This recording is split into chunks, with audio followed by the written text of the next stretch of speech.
tenzende tungamire mukati mezviedzo mananda andibata ndimwino dombo ndiwige ndimwi mutungamire tenzende tungamire semana onyaradzwa munganyara nyanza mananda anomunzwa kana matinyarara emwe tenzi wenyanza tenzini tungamire apo ndasvika nyanza mananda ondichisa andichienda zororo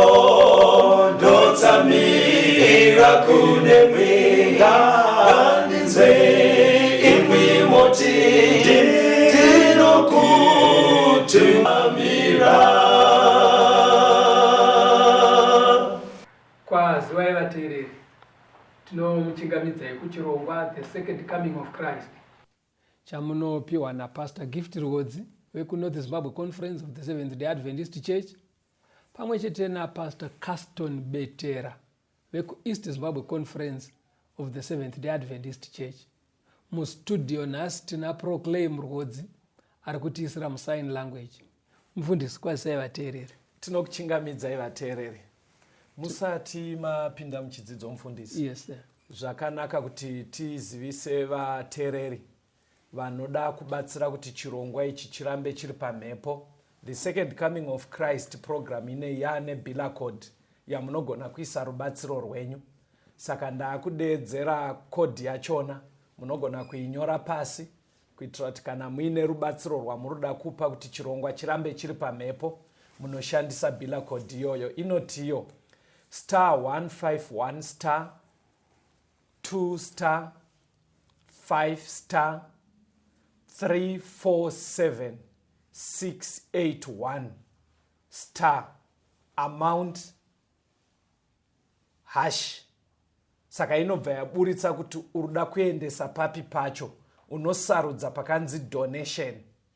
Kana wasarudza pakanzi donation inobva yabvunza futi kuti assembly. Iwe hauzonyore assembly, unonyora zita rako. Ndichadzokorera zvakare *151*2*5*347*681 amount hash. Yobva yanyora kuti unoda papi pacho, sarudza pakanzi donation. Yobva yanonyora futi pamberi kuti unopindira paassembly ipi. Iwe haunyore zita raassembly, unonyora zita rako ipapo wobva wasenda. Inobva yaburitsa kuti The Second Coming of Christ, woisa pini yako. Thank you so much. Pastor, titungamirei. Tinoda kutenda mufundisi. Nhasi tine musoro wenyaya unoti Mwari anovenga kunovhunzira. Mwari anovenga kunovhunzira. Tikona kuita zvekutsinzinyira Caston. Wanetswa neurwa. Hatifambe muno. Alright. Regai timbotarisa muenzaniso yevanhu vakaenda kunovhunzira. Chinonzi kunovhunzira ivara rechikaranga rinowanzoshandiswa kana vanhu vaine zvavari kutadza kunzwisisa mukurarama. Okay. Zvavanoda mamwe masimba asiri evanhu kuti avatsanangurire nekuvajekesera. Okay. Zvakadai sekuenda kun'anga, alright, kumaprofita, okay, kuvavuki, okay, nekumidzimu kana kuti kumashaya. Okay. Right. Handei pana 2 Kings chapter 1 verse ya 2 kuenda pa 4. Madzimambo echipiri chapter 1 verse ya 2 kusvika pa 4. Zvino Ahazia wakanga awira pasi nepahwindi yekamuri yake yekumusoro yaiva paSamaria. Akarwara, akatuma nhume akati kwavari, endai munobvunza Bhaari Zebhabhi mwari weEkroni kana ndichapora pakurwara uku. Asi mutumwa waJehovha akati kuna Eria muTishibhi, simuka undosongana nenhume dzamambo weSamaria, uti kwavari, asi hapana mwari here pakati pavaIsraeri zvomondobvunza Bhaari Zebhabhi mwari weEkroni. Naizvozvo zvanzi naJehovha, haungaburukezve pamubhedha wawakwira, asi zviro kwazvo uchafa. Eria akabva. Right.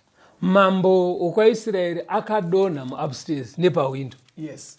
Ndobva akuvara achirwara, akutuma vanhu kunovhunza kun'anga kuti ndichapona here.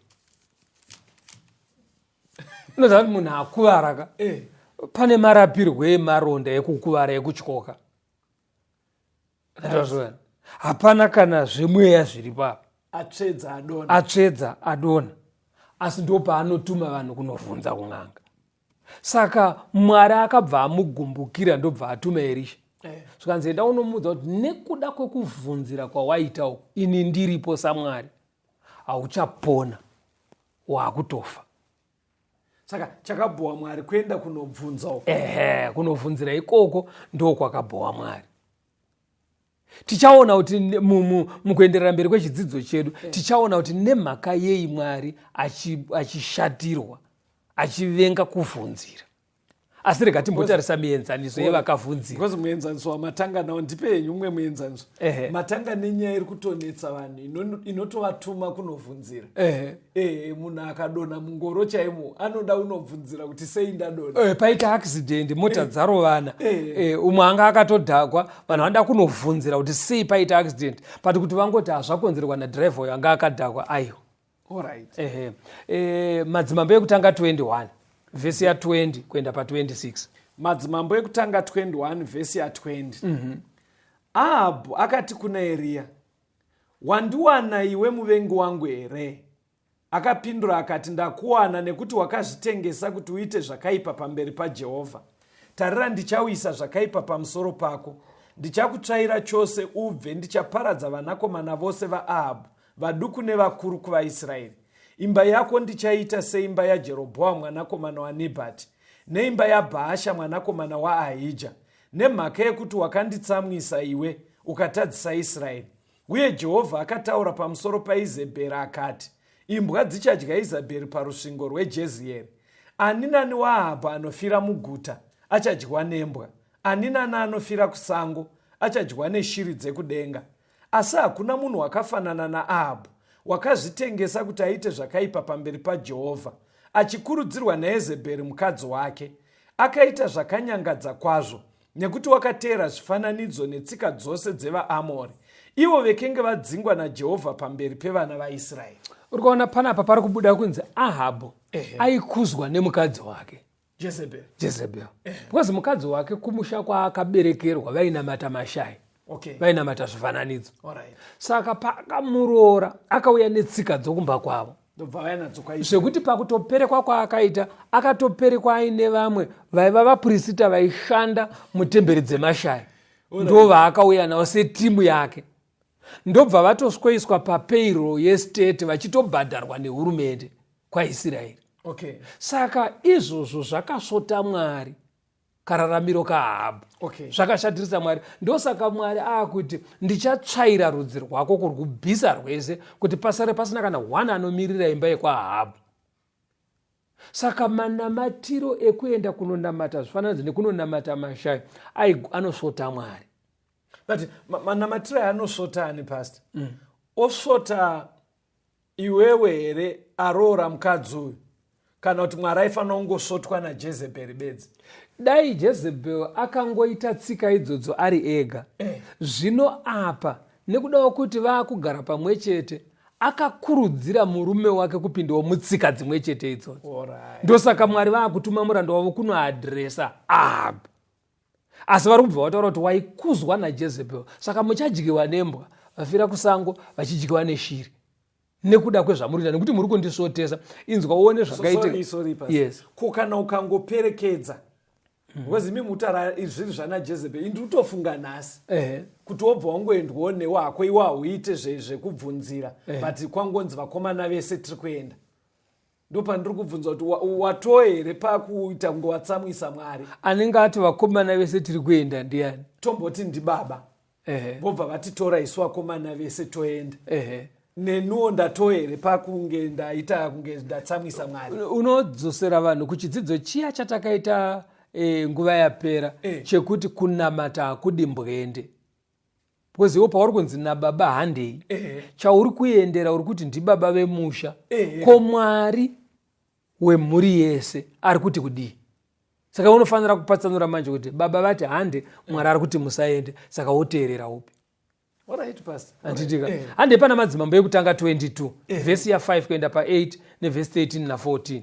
Vhesi ya5 kuenda pa8 ya 1 Kings chapter 22. Right. Jehoshafati akati kuna mambo waIsraeri, dombobvunza hako shoko raJehovha nhasi. Zvino mambo waIsraeri akaunganidza vaprofita vanenge varume vaive 400. Akati kwavari, ndiende kunorwa Ramoti Giriati here kana ndirege? Ivo vakati, endai, nekuti Ishe uchariisa mumaoko amambo. Asi Jehoshafati akati, hakuchina mumwe muprofita waJehovha pano here, timubvunze. Mambo waIsraeri akati kuna Jehoshafati, mumwe murume uchiko, Mikaya mwanakomana waImura, watingabvunza kuda kwaJehovha naye, asi ini ndinomuvenga, nekuti haaprofite zvakanaka pamusoro pangu asi zvakaipa. Jehoshafati akati, mambo ngaarege kudaro. Vhesi 13 na14. Vhesi 13 na14. Zvino nhume yakanga yandodana Mikaya yakataura kwaari ikati, tarirai mashoko evaprofita ese anobvumirana, achitaura zvakanaka kuna mambo. Zvino ndokumbira kuti shoko renyu rive seshoko remumwe wavo, mutaurewo zvakanaka. Ipapo Mikaya akati, naJehovha mupenyu, izvo zvinorehwa naJehovha kwandiri ndizvo zvandichataura. Uri kuona panapa pane hondo irida kuitika. Yes. Varida kunorwira miganhu yeminda kuRamoti Gireadhi. But ndi7 na7 vari ndivana mukurungai vari kutaurirana. Yes. Jehoshafati obva ati nyaya mauda kupinda mairi hombe. Bvunzai Mwari. But Ahabhu zveshuwa shungu dzekuda kuziva kuti zvichanofamba sei anadzo. Asi haasi kuda kuudzwa zvinodiwa naMwari. Saka anobva aenda kunobvunza vaprofita venhema. Anzi kwakadeedzwa 400. Vese vakati endai. Asi Jehoshafati anyatsoona kaprofita kavakomana kane kubiridzira mukati. Unoziva kuti kana uri mwana waMwari unonyatsozoona kuti pane iri kutambuka panapa. Ndobva ati hakuna here muprofita waMwari chaiye watingabvunze. Zvikanzi naAhabhu kuna Mikaya asi ndinomuvenga. Because Mikaya pese dzaitomuziva kuti anotaura zvinobva kuna Mwari. Pese paanoprofita hapana zvaanombotaura profita zviri kusaidi kwangu. Angaprofite sei zviri kusaidi kwako iwe uchipesana nezvinodiwa naMwari. Zvikanzi aiwa mudeedzei. Ndobva anodeedzwa ari munzira. Vakomana vaya vanga vatumwa zvikanzi vamwe vese vataura panapa vataura zviri kudiwa namambo. Uye anga anomudeedza. Uye akati kune zviri kudiwa namambo nezviri kudiwa naMwari. Ini ndichataura zviri kudiwa naMwari. Andiri kuona zvakaita saka ndobva anosvika. Asvika manje chiverengai kubva pavhesi 19 kuenda pa23 ya 1 Kings 22. Mikaya anoti kudii? Mikaya akati, zvinochinzwa ishoko raJehovha. Ndakaona Jehovha agere pachigaro chake cheushe nehondo dzose dzekudenga dzimire naye, kurudyi rwake nekuruboshwe rwake. Ipapo Jehovha akati, ndianiko uchandonyengera Ahabhu aende andourawa paRamoti Gireadhi? Zvino mumwe akati zvokuti, mumwezve akati zvekuti. Zvino mweya ukabuda ukamira pamberi paJehovha ukati, ini ndichanomunyengera. Jehovha akati kwaari, neiko? Iwo ukati, ndichaenda, ndichava mweya wenhema mumuromo yevaprofita vake vose. Iye akati, iwe ndiwo uchanomunyengera, uchakundawo, enda hako undoita saizvozvo.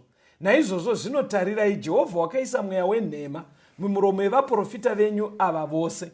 Asi Jehovha wakataura zvakaipa pamusoro penyu. Saka Mikaya akuti kuna mambo, kudenga ndaratidzwa Mwari akagara ari pachigaro nengirozi dziripo. Yes. Asi vari kuti Ahabhu anetsa. Zviri nani achifa hake, nyika irerukirwe, vatadzi vakamuke. Ndonyaya yekutaurwa kudenga. Zvikanzi asi ndachienda kunofira kuRamoti Gireadhi. Yes. Kudenga vanotoronga kuti kana achifa ndafire kwakati. Saka mubvunzo wangu wokuti oenda sei kuRamoti Gireadhi? Mvangirozi dzambotaura zvakasiyana siyana. One ndobva yazoti kuti aende kuRamoti Gireadhi totoshanda nevaprofita venhema vaanofarira. Hakusi kuti Mwari anouya kuvaprofita venhema oti nyebai makadai aiwa. Asi anoregera uchinonyengerwa ndando kwaunofarira. Saka Mwari zvanzi Mwari ati akuregerai kuti munyengerwe nevaprofita venyu venhema kuti munopararira kuRamoti Gireadhi. Handiti wazviona? Saka ndobva aenda. Saka Mwari anovenga vanhu vanondobvunzira. Ndonyaya iri kubuda. Saka Ahabhu nekuti azvimisira kuti ndo upenyu hwandaakuda, Mwari ati chisiyai zvakadaro, chiregai afe zvake, ari kuramba kukorekitika. Regai tione umwe munhu futi akapinda munyaya idzodzo. Saka Ahabhu apa akabva anofa ndo kwaakanofira kuonda. Saka mukuti here nyaya idzi dzinourayisa pastor? Dzinourayisa, dzinourayisa. Ende Mwari pane paanozongoti chiregerai zviende zvakadaro. Because uye akadonha nepawindo ndo kwaakanofira. Akabva afa. Uyu Ahabhu Mwari akuti chiregai zviparare, kwaari kundobvunzira ikoko regai. Wakamboona kuti kana uchienda kuri kurambidzwa naMwari, kazhinji kacho unonotaurirwa zvinokukurudzira kuita zvisiri kudiwa naMwari. Pamwe paunonzwa munhu achinzi bhizinesi renyu kuti ribudirire motouraya munhu, mozanganisa nemishonga yebhizinesi. Andiri kuona Mwari ari kurega uchidonyengerwa ikoko kuti ubva waita wesi pakumusvotesa, ubva waparara pasina nyasha. Madzimambo ekutanga 11 pavhesi ya4 ne29 kuenda pa31. Madzimambo ekutanga 11 vhesi ya4. Nekuti Soromoni wakati akwegura, vakadzi vake vakatsausa mwoyo wake kuti atevere vamwe vaMwari. Mwoyo wake hauna kuzova wakarurama kwazvo kuna Jehovha Mwari wake, sezvezvenge zvakaita mwoyo waDhavhidhi baba wake. Vhesi 29. Zvino panguva iyo Jerobhoamu akati achibuda Jerusarema, muprofita Ahija muShiro akasongana naye panzira. Zvino Ahija wakanga akafuka nguo itsva, ivo vakanga vari vaviri voga kusango. Ahija akabata nguo itsva yaakafuka, akaibvarura, akaita mapanda ane 12. Akati kuna Jerobhoamu, chizvitorera mapanda ane 10, nekuti zvanzi naJehovha Mwari waIsraeri, tarira ndinovharura ushe ndihubvise kuna Soromoni, ndikupe marudzi ane 10. Asi iwe uchava norudzi rumwe nokuda kwaDhavhidhi muranda wangu, uye nekuda kweJerusarema guta randakatsaura kumarudzi ose aIsraeri. Nekuti wakandirasha akanamata kuna Ashtoreti, mwarikadzi wevaZidhoni, naKemoshi, mwari wevaMoabhi, naMikomi, mwari wevaAmoni. Havana kufamba panzira dzangu, nekuita zvakarurama pamberi pangu, nekuchengeta mitemo yangu sezvandakatonga, sezvakaita Dhavhidhi baba vake. Saka Mwari akuti Soromoni aenda kunonamata mashai, achikonzerwa nevakadzi vaakaroora vechihedheni. Saka nekuda kwaizvozvo ndatsemura ushe hwake into 12, asi iwewe ndakupa 10 out of 12. Andikuona. Saka Mwari anotsamwiswa nevanhu vanoenda kunonamata nekunofunzira mashai. Apa akatsemura umambo. Saka nhasi muri kutini. Saka Mwari anogona hakuchengetedze, ringaa bhizinesi, hungaa hukuru hwauinawo, hauchengetedzwe. Mwari anokufuratira, okusiya wawega. Because vanhu vanoenda kuti ave mutungamiriri pakambani, anoda kunotsvaka n'anga, anoda kuenda kunovhunzira. Saka Mwari anozokusiya wawega, masimba ako oreruka nekuti Mwari afuratira. Mbereka timbonzwa kambo tiguya tienda. Rambai muri pachirongwa vateereri. Mwari anovenga kunobvunzira.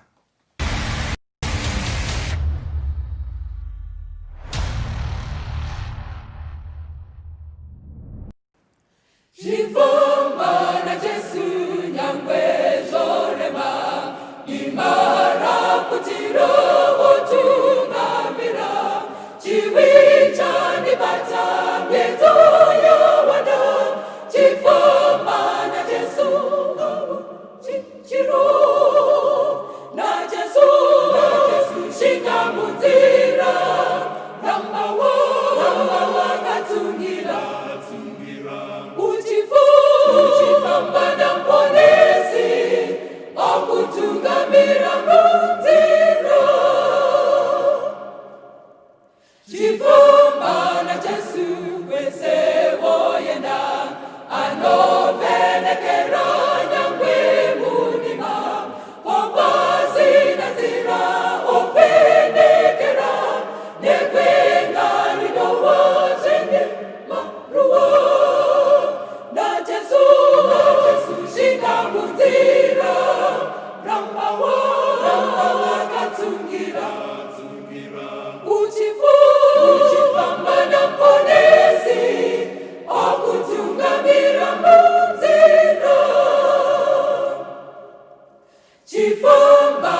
Jesu parendo chibo na Jesu shingamunzira ramba wakatsungira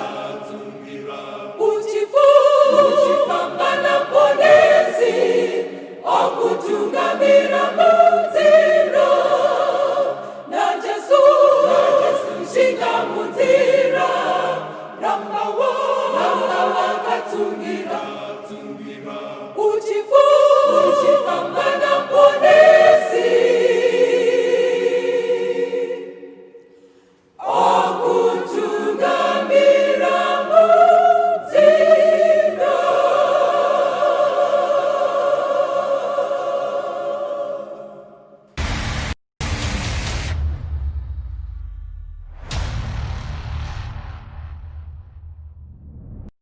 Tinomuchingamidzai vateereri tichienderera mberi nehurukuro yedu nemusoro wenyaya unoti Mwari anovenga kunovhunzira. Taona mienzaniso yevanhu vakaenda kunovhunzira. Madzimambo vamwe Mwari aibva atoregera vachifa nekuda kwaizvozvo, achitsamira vamwe zvekuti umambo hwake hwamambo aenda kunovhunzira hwaibva hwabvaruka kureva kuti ukada kuumbiridza zvauri nezvauinazvo kuburikidza nekuenda kunoita zvemashai, kuita zvemudzimu, kuenda kun'anga, kuenda kuvavuki, kuenda kuvaprofita venhema, unotsamwisa Mwari zvakadaro zvekuti anorerutsa zvauinazvo, anorerutsa pauri, anokamura, anobvisa protection pauri, wosara wareruka zvokutungamirira mukunoparara. Yes. Nemhaka yei Mwari achitsamwiswa zvakadaro? Okay. 1 Vakorinde 10 vhesi ya20. 1 Corinthians 10 verse 20. Kwete, asi ndinoti izvo zvinobayirwa nevahedheni havazvibayiri Mwari, asi mweya yakaipa. Zvino handidi kuti muyanane nemweya yakaipa. Saka Mwari ari kuti panoenda vanhu kunovhunzira. Wakambona kuti kana vanhu vachienda kunovhunzira, Yes. panenge paita urwere, kana kuti paita ndufu, kana kuti pangoita chimwe chinhu chanetsa chokuti munhu haasi kunyatsonzwisisa kuti ramangwana richabuda rakaita sei. Yes. Ndo panoenda vanhu kunovhunzira. Saka Mwari ari kuti vanhu pavanoenda kunovhunzira havasi kunovhunza Mwari, asi vari kunovhunza mweya yakaipa. Ndosaka Mwari achizotsamwa. Ndopabata. Ndo pane nyaya ipapo. Ende kana kuda kuona kwakatangira zvinhu izvi kaizvi kuEdeni, anditoverenga pana Genesis 3 kwakatangira nyaya idzodzidzi. Genesis 3 verse vhesi ya4 nevhesi 13. Genesis 3 verse ya4. Nyoka ikati kumukadzi, haungafe zviro kwazvo. Verse 13. Jehovha Mwari akati kumukadzi, chinyiko icho chawaita? Mukadzi akati, nyoka yakandinyengera ndikadya. Saka panapa chii chiri kubuda? Evha aifamba achipfuura nekumuti uyo wakanga wanzi naMwari musadye. Mupfungwa make aiti, pati Mwari anotirambidzirei kudya muti uyu nemanakiro awakaita. Achiri mupfungwa idzodzo manje ndobva Satani agara panyoka. Nyoka ichibva yasvikirwa ndobva yataura. Dzokorai mati? Satani akauya ndobva agara panyoka. Yes. Nyoka yave svikiro, yasvikirwa naSatani ndobva yataura. Alright. Okay. Ndo zvakaitika manje. Nyoka yakatoitwa sesvikiro. Okay. Saka nyoka ndo svikiro rekutanga mupasi rineri. Akasvika pairi ndiSatani. Hakuna munhu ekenga ati zvinosvika pamasvikiro. Imwe yakaipa. Alright. Handei pana Vakorinde vechipiri 11. Vesi. Kana munhu achinzi asvikirwa, mweya uri kusvika paari hausi kubva kuna Mwari. Ndo zvinhu zvofanira kugara zvakajeka izvozvo. 2 Vakorinde 11 vhesi ya3 toverenga 13 kuenda pa15. Vhesi ya3. Asi ndinotya kuti senyoka yakanyengera Ivhi nemanayo, zvimwe saizvozvo ndangariro dzenyu dzingasvibiswe, dzitsauke pakururama nokuchena kwomwoyo kuri muna Kristu. Vhesi 13 kusvika pa15. Nekuti vakadaro vaapostora venhema. Nokuti vakadaro. Alright. Nekuti vakadaro vaapostora venhema. Right. Vanobata nekunyengera. Vanozvishandura vachizviita vaapostora vaKristu. Naizvozvo hazvishamise nekuti kunyange naSataniwo anozvishandura achizviita semutumwa wechiedza. Naizvozvo hachisi chinhu chikuru kana vashumiri vake vachizvishandurawo vachizviita sevashumiri vokururama, kuguma kwavo kuchava sezvavakabata. Saka panapa pari kubuda imwe pfungwa yakadai, Yes. kuti vanhu pavanoenda kunobvunzira, kungaa kun'anga, kumashai, kumasvikiro, kumidzimu, wavari kunobvunza hauzi mweya unobva kuna Mwari. Bhaibheri riri kuti vanenge vachinobvunzira kumweya yakaipa. But panapa Bhaibheri rakuisa pachena kuti kunyengerwa kwakaita Ivhika akanyengerwa naSatani, asi asvikira panyoka. Saka nhasi unouyu vanhu vanogona kunyengerwa futi naSatani, asi havasi kunyengerwa kumashai bedzi, nekumidzimu bedzi, nekung'anga bedzi. Hanzi vanogona kutonyengerwa nevamwe vanouya vachiti tiri maapostori vaKristu. Saka pasaka ndiri kukunzwai zvakanaka here. Ivha akanyengerwa nenyoka, Right. ndiSatani anga agara panyoka, Right. nyoka ikaita svikiro, Right. ndobva ataura naIvha. Right. Handitika.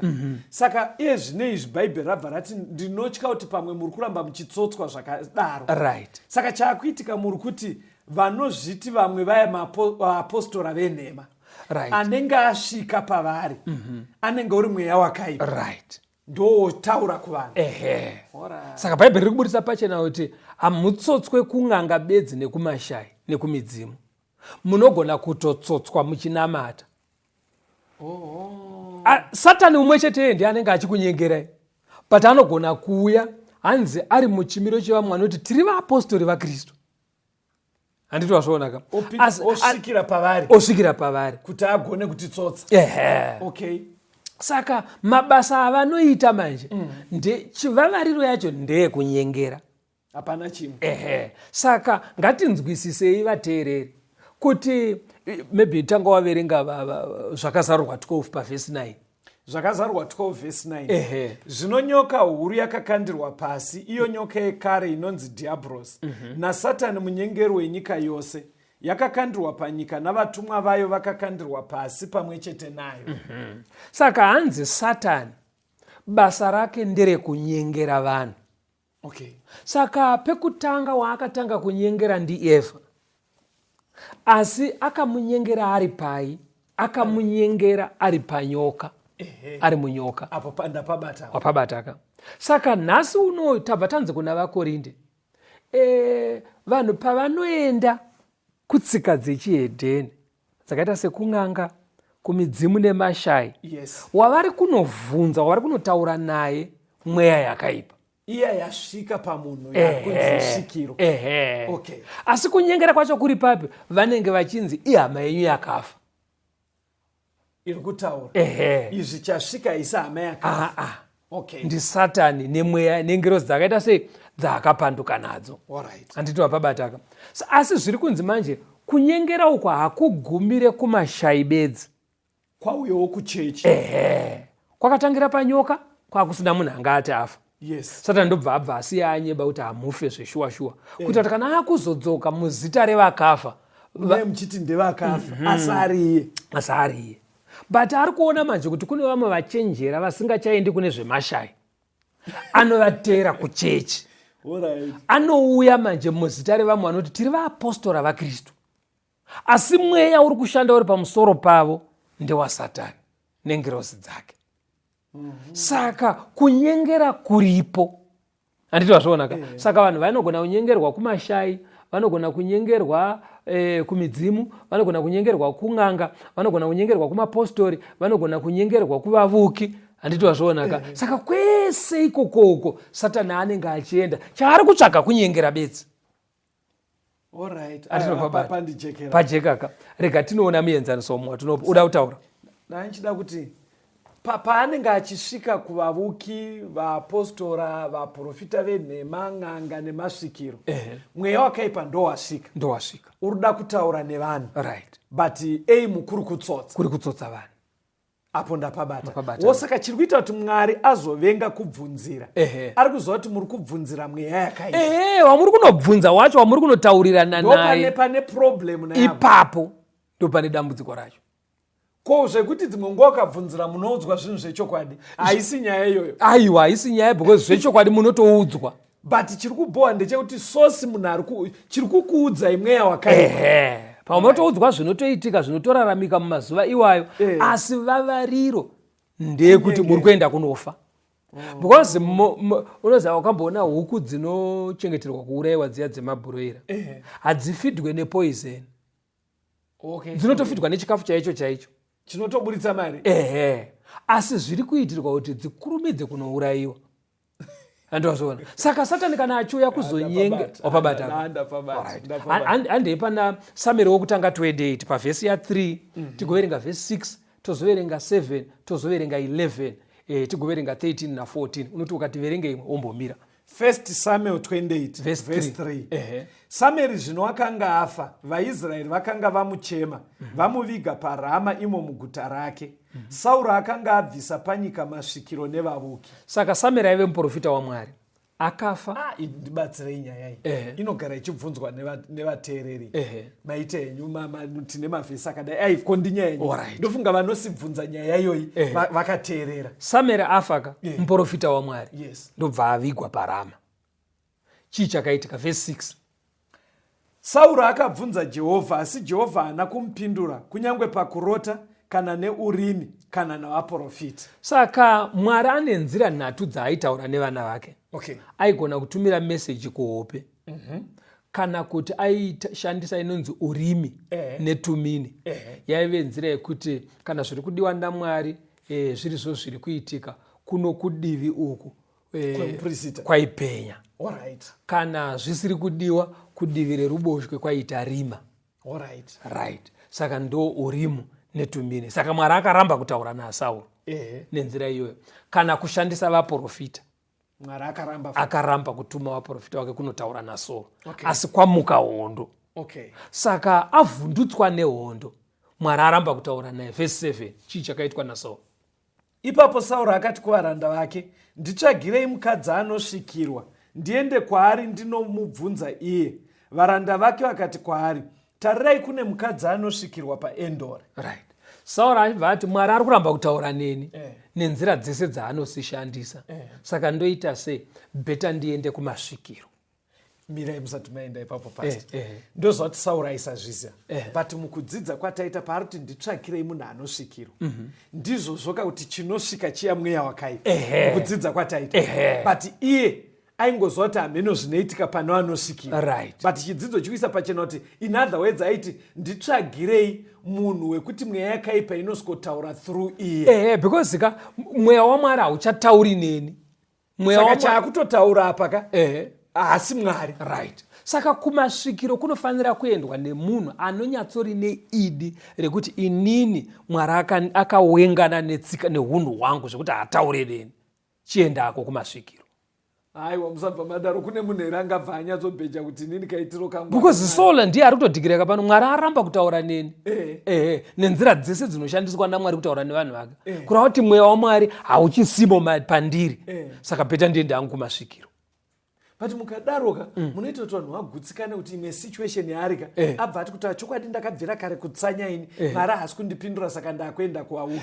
But unofanira kuenda uchiziva kuti handina Mwari mune zvandiri kuita. Oibva watoziva kuti wasendeka zvaMwari. Vhesi 11. Vhesi 11. Zvino mukadzi akati ndokukwidzira aniko? Akati ndikwidzire Samueri.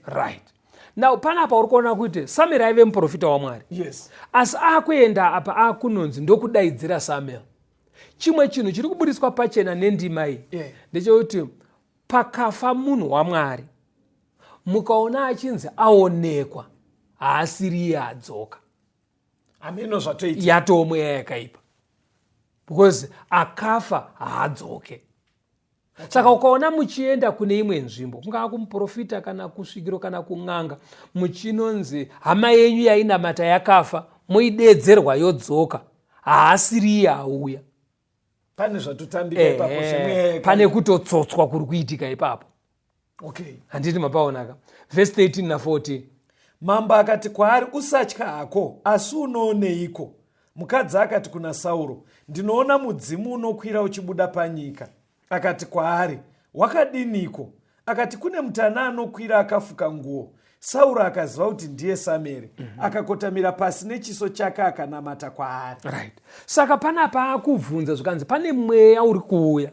zvikanzi wakaita sei? Zvikanzi mweya uyu uri kuuya uri muchimiro chemunhu, muchimiro chaSamueri, muprofita anga akafa. Okay. Saka mweya yakaipa, sekudzidza kwatakamboita kumashure, inogona, ine simba rekugona kutora chimiro chemunhu akafa kana mupenyu.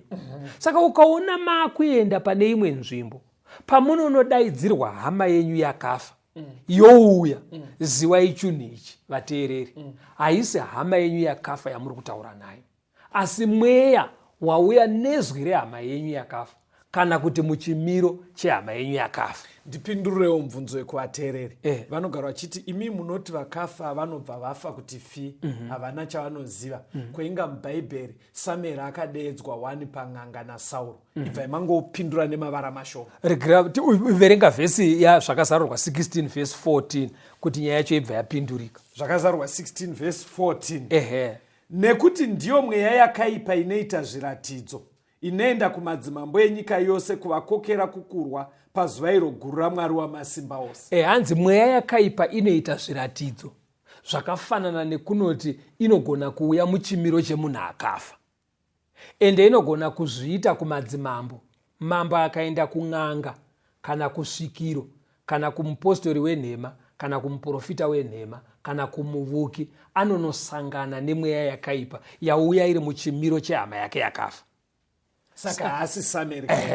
Saka mweya yakaipa inogona kuuya sehama yakafa, inogona kuuya semupostori waKristu, inogona kuuya semuprofita, inogona kuuya sen'anga. Mweya yakaipa inogona kuita izvozvo, asi vavariro kunyengera. Saka vateereri, pamubvunzo watinoramba chisangana nawo kuti inga Samueri akatodeedzwa 1 pang'anga zvirimo mubhaibheri, mhinduro iri kuti haazi Samueri. Mweya yakaipa yakatora chimiro chaSamueri, ingati resemblance, yakatora chimiro chaSamueri. Saka pakuonekwa vanhu anaSauro vaiti ndiSamuel, asi haazi Samueri. Regai tinzwe kambo vateereri tigoya tienda pamberi. Yes.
Tinomuchingamidza vateereri tichienderera mberi nehurukuro yedu. Mwari anovenga kunovhunzira. Tatiri kutarisa kuti nemhaka yeye Mwari achivenga kunovhunzira.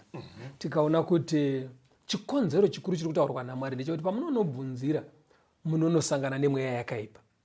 Mupfungwa dzevanhu vakawanda vanoti kana tichienda, pamwe pacho vanoti tiri kunotaura nevakafa vedu, pamwe pacho vanenge vachiti mweya waMwari tiri kuenda kuchechi. But pane zvinotaurwa nebhaibheri pamusoro pevakafa. Chii chinomboitika kana munhu afa? Muparidzi 12 vhesi ya7. Muparidzi 12 vhesi ya7. Guruva risati radzokera kuvhu sezvarakanga rakaita, uye mweya usati wadzokera kuna Mwari wakaupa.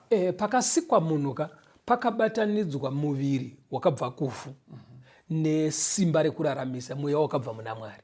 Saka ndouri kunzi namuparidzi panofa munhu zviri izvi zvinoparadzana. Mweya uchidzokera kuna Mwari, muviri kuvhu. Handiti vazvoona. Regai ione imwe pfungwa inonobuda pana muparidzi 3 pavhesi ya19 kuenda kuna 21 kuti panofa munhu. Toda kutione kuti panofa munhu zvinofanana here zvine nekuti munhu anga ari mufundisi, anga ari mudhikoni, kana kuti yanga iri n'anga. Mafiro acho zvakasiyana here. Muparidzi 3 vhesi 19 to 21. Nekuti zvinoitirwa vanakomana vevanhu ndo zvinoitirwawo mhuka. Zvose zvinoitirwa chinhu chimwe. Mufiro wemunhu ndiwo mufiro wemhuka. Zvose zvine mweya mumwe. Munhu haana paanopfuura napo mhuka. Zvose zvinoenda kunzvimbo imwe. Zvese zvinobva pavhu. Zvese zvinodzokera kuvhu. Ndiani kuungazive kana mweya wemunhu uchikwira kumusoro, kana mweya wemhuka uchiburukira pasi kunyika? Hanzi pakufa. Nekuti muviri wemhuka pakutsakatika kwawo unodzokera kuvhu. Mweya simba ranga richiraramisa mhuka rinotorwa naMwari. Ndo mafiro anongoita munhu. Saka hapana munhu anogona kudeclare kuti mweya wenganga iyi waenda pasi nemutumbi, mweya wamufundisi wakwira kudenga. Pakufa mweya wese wenganga, wemuroyi, wamufundisi, waeredha, womudhikoni, yese inongobuda zvakafanana. Isimba rinoraramisa rinotorwa naMwari. Mweya uyu chii pastor? Mweya uyu isimba rinoita kuti munhu ararame. Ndo inonzi breath of life kuna Genesis. Ipapo ndofunga ndo pane hondo. Tichazombopagadzirira chidzidzo because pari kutonzi mweya unoenda kuna Mwari. Kunotone muteereri zvino ari kuti zvirimo mubhaibheri. Right. But hakusi kureva kuti waenda uchiziva. Inzwa pana mapisarema 146. Pavhesi ya 4. But vanototaura kuti bhaibheri kari rinototi mweya unoenda kuna Mwari. Iyo iri shuwa, asi toda kuti tinzwe kuti unoenda nepfungwa here mweya uyu. Pana mapisarema 146 pavhesi ya 4. Unoenda uchitoziva here kuti uyatipineni panapa. Tomboti vanhu vangofira paaccident pamwe chete murume nemukadzi. Vanga vachienda kuchecheso kuti uyatifambeni kuno kuti ubva vanosvika kuti Mwari tauya. Zvatoda kuti tinzwe pana mapisarema 146. Mweya wake unobuda, iye ndo kudzokera pasi pake, nezuva iro mano ake anopera.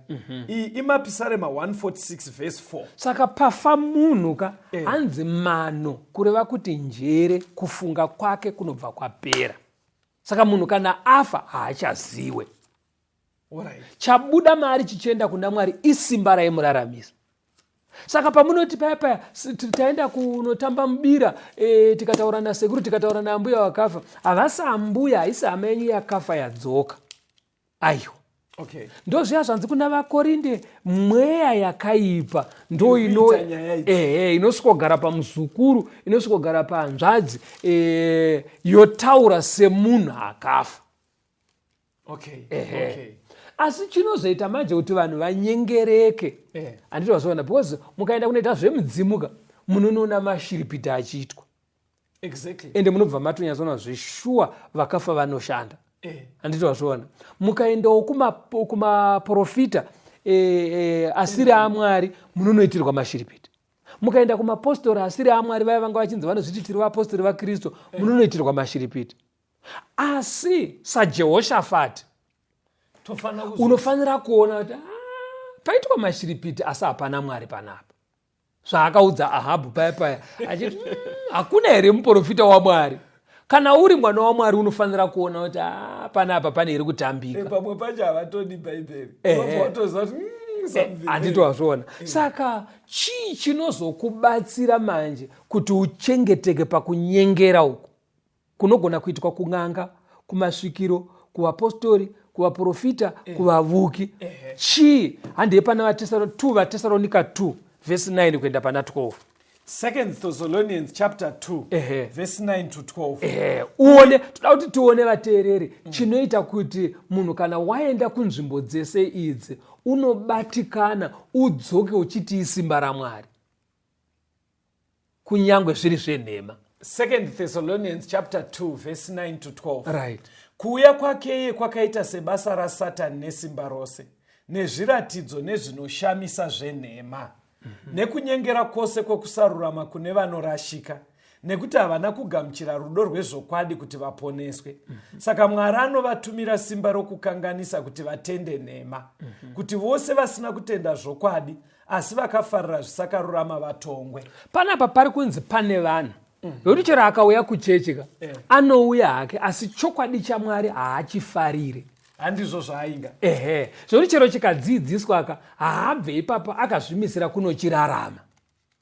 Saka anenge ainge ipasa. Kune vamwe vanongo unoziva kuti kuna vamwe vanoti chechi yenyu mavigirai yakaita amai nini wangu, zvekuti chaari kuwira kuchechika kusikoigwa.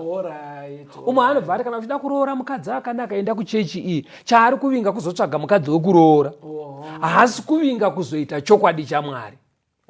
Saka kune vanhu vakadaro vekuti chechi ane zvaanoidira, zvaanoona maadvantage ayo, chokwadi chaMwari haanei nacho.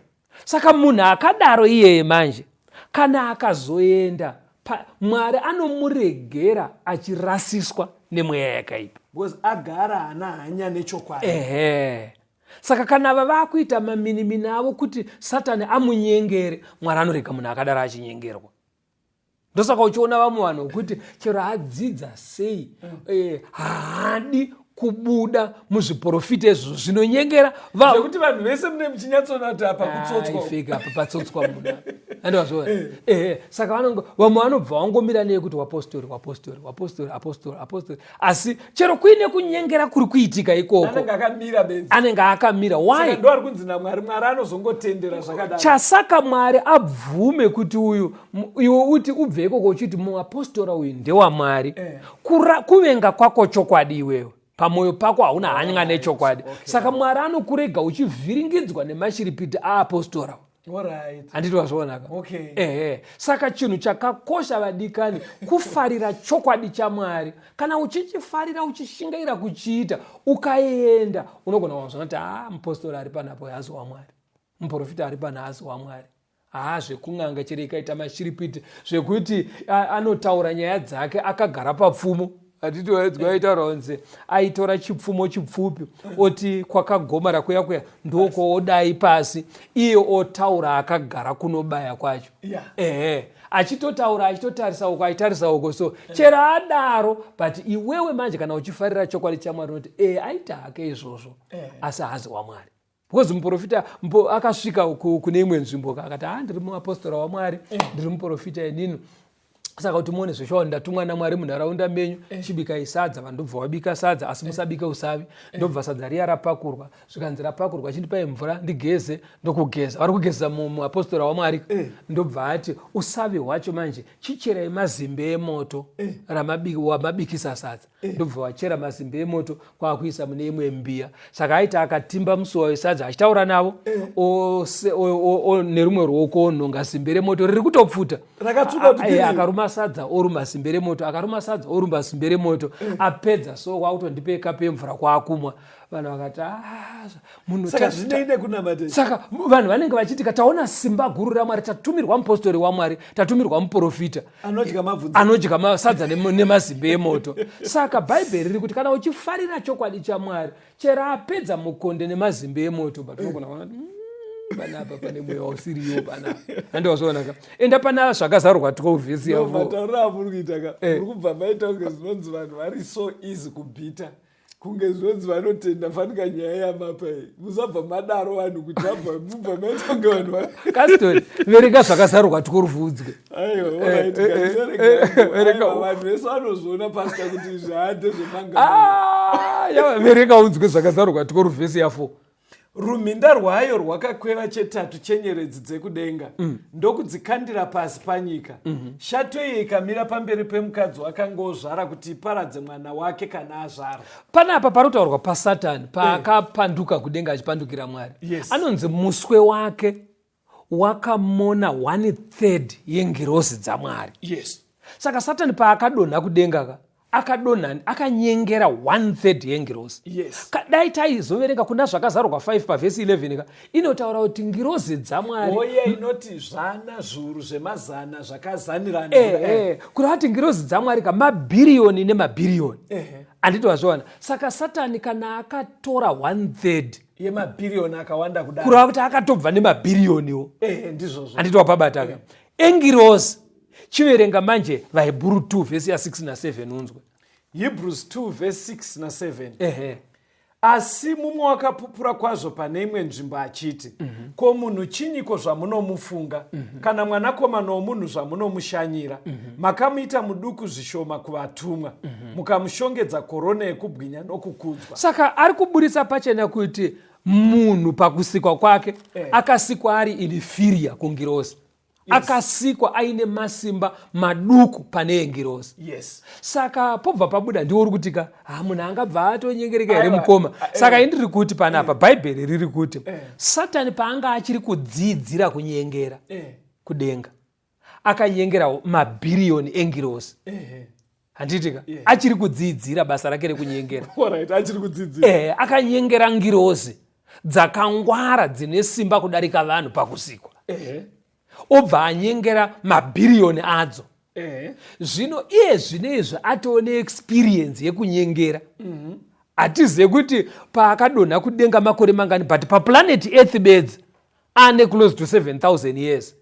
Dzekudhira nevanhu achinyengera vanhu vakasikwa vari pasi kwengirozi. Saka iwo kana aine ushasha hwakadaro hwokunyengera mabhiriyoni engirozi, chii chinomutadzisa kunyengera munhu?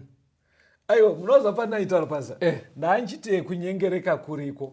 But munhu ungabva watoenda here woti aiwa wedu enda kuita zvekunamata ndakuenda kwakati nekuti vakadya sadza nemabvunze. Ndangombopa semuenzaniso kuti unoziva kuti chii chinodariso? Ukaverenga James 2. Jacobo 2 pavhesi ya 10 inoti kudii? James 2 vhesi ya 10 iri kutiyo panapa. Nekuti munhu anochengeta murayiro wose akagumburwa kune chinhu chimwe chete wava nemhosva kune yose. Unoziva kuti vanhu pakunamataka kune vamwe vanoti bhaibheri kana rikadzidzisa so chimwe chinhu haana dambudziko nayo. Ndosaka uchiona kune varume mudzimba mudzimai wake waakachata naye ndiye ega. Haiti upombwe haita sei, asi pakudya anonovhiringika, anodya mbeva. Saka munhu akadaroka anoteerera Mwari pane zvimwe haadi. Saka chinozoitika manje ndechekuti nekuti haafariri chokwadi chaMwari chese, mweya waMwari unosuduruka kwaari. Saka kana kwauya anodya sadza nemoto uya anobva avhiringika, because kana akavhiringwa nembeva, handiti wazviona, uyu wemazimbe emoto uyu hatombomire paari. Uri kubata zvekutaura kunamata kunoda kuti zvese, haikona kutsvaga pari convenient chete ndopaonamata pauteerera Mwari. Saka ukasava nehanya yekuteerera ndopanzi Mwari anotumira mweya kukanganisa, kureva kuti Mwari anobvisa influence yake ongokusiya wakadaro. Ende saka even wakasvika grade 7 unotsotswa. Azvine kune vane madhigiri chaMwari vari kuteera zvinhu izvi nedhigiri so kutoza dhigiri rokuti zvinhu zvaaigona kuchikoro so vaisona kuti wazviburitsa sei iwo achiburitsa but panyaya anovhiringika so unoona achitoombera aripo so pamberi pesvikiro. Handizvo verenga Mateo 19 tipendere nyaya. Ndakona ndabata here zvamuri kuedza kutaura patiri kuti Mwari anovenga kunobvunzira. Nyaya iri kubuda ndeyekuti pana akabvunzira kun'anga, Mwari akasvotwa akanzi unofa. Ahabha aibvunzira vaprofita venhema akanzi unofa. Ndobva taona nyaya dzacho dziri kunoratidza Sauro akanofunza svikiro akafa. Ndobva taona kuti nyaya idzi chiri kuitika ndechekuti pari kunobvunzwa especially kung'anga nesvikiro chinenge chasvika mweya wakaipa. Right. Bhaibheri ndobva rati kuna vakorinda hazvisi kugumira kumasvikiro. Kutsotswa kwakaita ivi kuri kuuya futi kunyaya dzekunamata. Mweya wakaipa uya wosvika kuvaapostora venhema wonyengera futi. Saka pari kuzoitika nyaya sei, pari kunyanyaita dambudziko ndepekuti chiri kukonvinsa nemamiracles kana kuti chiri kuita mashiripiti mweya yakaipa. Ndo pari kusvota Mwari.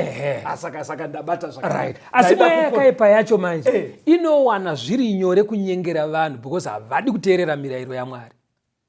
Bata Mateo 19 verse 8. Mateo 19 verse 8 akati kwavari, nekuda kweukukutu hwemwoyo yenyu Mozisi wakakutenderai kurasha vakadzi venyu, asi kubva pakutanga zvakanga zvisina kudaro. Vamwe chinozongoita kuti Mwari avasiyeka kuoma kwemwoyo, because munhu anoramba akangooma bedzi, chero adzidziswa anenge akangoomesa mwoyo wake.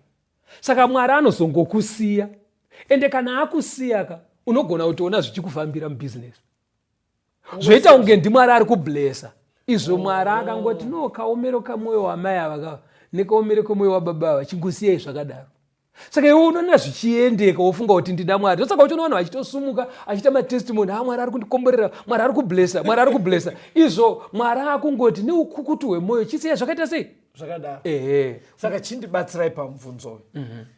Muri kuteere kuvateereri dai zvaigoneka nesimba raMwari vasiyana nekubvunzira, kungave kung'anga, masvikiro, vaprofita venhema, vavuki, mapostori.